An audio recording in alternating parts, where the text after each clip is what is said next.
ඔන්න ඉතින් ගොඩක් කට්ටිය RIL ගැන කරන්න කියපින්දා RIL ගැන කරන්න හදන්නේ. හැබැයි ඊට කලින් ඕගොල්ලෝ මේ දේව දැනගෙන හිටියද RIL බයි කරන්න කලින්. පළවෙනි දේ මේ ලේටස්ට්ම දේ තමයි යසීන් ඩිරෙක්ටර් කෙනෙක්.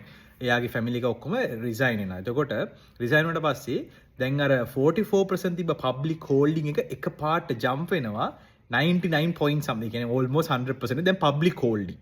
හරිද? එතකොට කම්පැනි එක ඇතුලේ කාටවත් ෂෙයාර්ස් නැහැ. බේසිකලි තියෙන එක පබ්ලික් එකේ. එතකොට මේකේ තියෙන ප්‍රශ්නේ මොකද්ද? මේකේ ප්‍රශ්නේ තමයි ඔයා ඩිරෙක්ටර් කෙනෙක් වෙලා ඉන්නකොට ඔයාට නිකන් ෂෙයාර්ස් විකුණන්න බෑ. ඒ ෂෙයාර්ස් විකුණනට බෝඩ් ඇප්‍රූවල් එක ගන්න ඕනේ, වෙනම ඩිස්ක්ලෝසර්ස් දාන්න ඕනේ, ඔක්කොම පෙන්නන්න ඕනේ.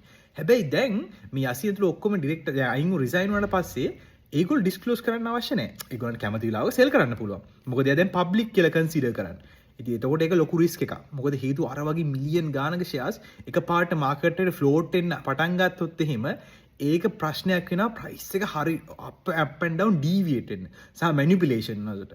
so මොකද ඒක අනිවාර්යෙන් ඊළඟ quarters වල හරි carefully බලන්න ඒගොල්ලන්ගේ public holding මොකද වෙලා තියෙන්නේ සහ කොහෙද shares කවුරුද sell කරලා තියෙන්නේ. ඒක අනිවාර්යෙන් බලන්න closely බලන්න. සාමාන්‍යයෙන් shareholder කෙනෙක් විකුණනවා කියන්නේ ඒක මේකක් තමයි හරි company එක almost overvalued හරි මොකක් හරි ප්‍රශ්නයක් තියෙනවා කියන්නේ නැතුව නිකන් එහෙම shareholder කෙනෙක් තමන්ගේ shares විකුණන්නේ නැහැ. දෙවෙනි කතන්දරේ. දැන් RIL මොකක්ද ඇත්තටම? RIL කියන්නේ property business, property and rental, right?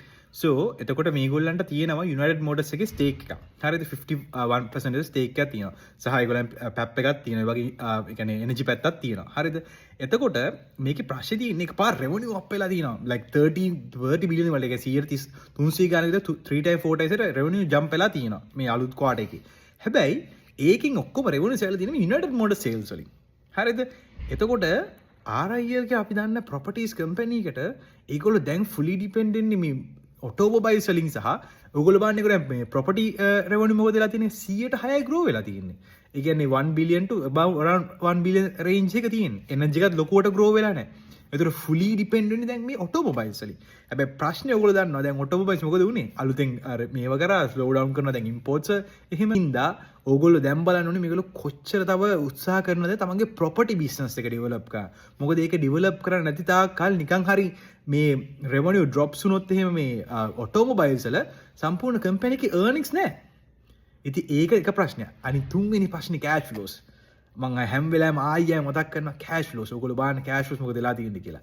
එකපාර receivables දැන් වැඩි වෙලා තියෙනවා. ඒ කියන්නේ එහෙම් පිටින්ම ඒගොල්ලන්ගේ inventories ඉර වෙලා තියෙනවා. ඉතින් ඒවත් එක්ක cash flow තියෙන්නේ minus. so ඒකත් හරියට focus ගන්න. ඉතින් ඔය වගේ areas ගොඩක් මම full deep research එක මම දාලා තිනවා මගේ website එකේ. සහ මම පොඩක් ඒක තව renew කරා මගේ website එකේ පොඩි අලුත් features වගේ add කරන්න ඉන්නවා ඉස්සරහට. ඉතින් මම තනියෙන් කරන්නේ ඒ හින්දා පොඩ්ඩක් ටික කාලයක් යනවා.